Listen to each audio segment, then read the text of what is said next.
AutoNation, reporting a couple of minutes ago. Joining us on the Squawk Newsline, Mike Jackson, Chairman and CEO of AutoNation. Did you prepare for what you saw? Were you prepared for what you saw in the quarter, Mike, or did the last couple of months was it worse than you even thought? Joe, I think we're past worst case.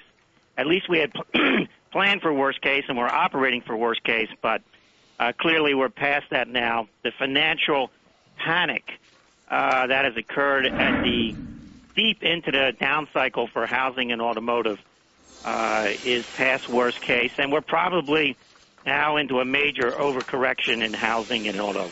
The 31% number that we talked about, is that all new cars, Mike? We had a unit decline of 24%, and that's compared to an industry decline of 31%. Okay. So I don't know where we got that number then. So those are, and that goes across the board. It's not just U.S. I mean, it's probably more. What's the split between imports and U.S.? It is more domestic. It's 36% down for domestics. We're down 18% with our imports, and we're down 14% in our luxury. So the declines are across the board. That's partially a cycle. That's also with the panic that hit traffic declined dramatically. But at the end of the day, that difference there is the credit crisis, because the finance companies of the Japanese and the Europeans are in much better shape than the domestics, and the domestics have the most stress in their finance companies at the moment, and it is impacting their business disproportionately. So what percentage is not being able to get financing, and what is just a weak economy and not wanting to make a major decision? If I look at the month of October, where industry sales declined by 30%, I would say a third of that is the normal down cycle that we're in. The next third of it is the decline in traffic due to the financial meltdown that occurred in September, which broke consumer confidence.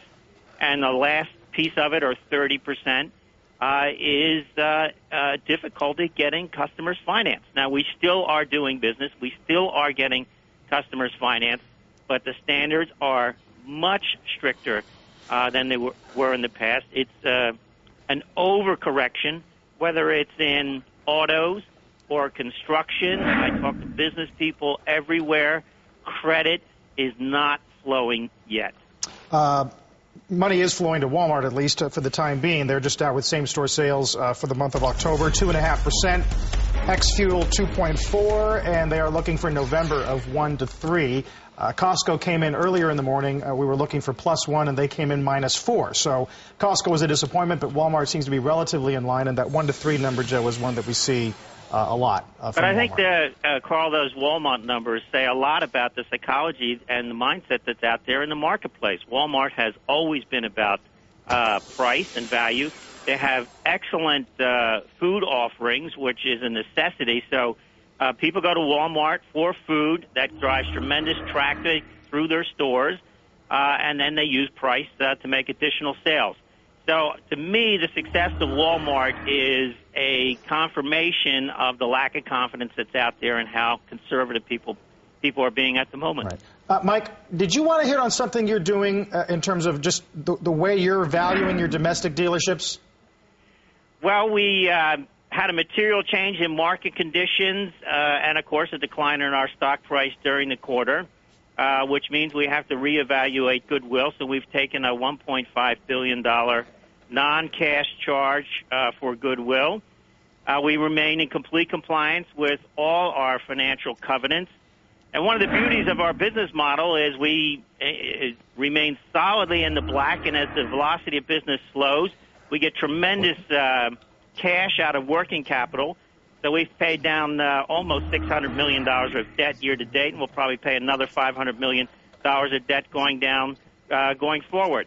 The domestics are hit the hardest, and we have very little goodwill left in our domestic business, probably around $150 million. All right. But Mike, does it mean you don't expect them to rebound in any meaningful way anytime soon, this year? Well, it's the beauty of this accounting. It's sort of like mark to market. When things are the worst, you write it down, and when things are good again, you're not allowed to write it back up. So that's the way the accounting world works.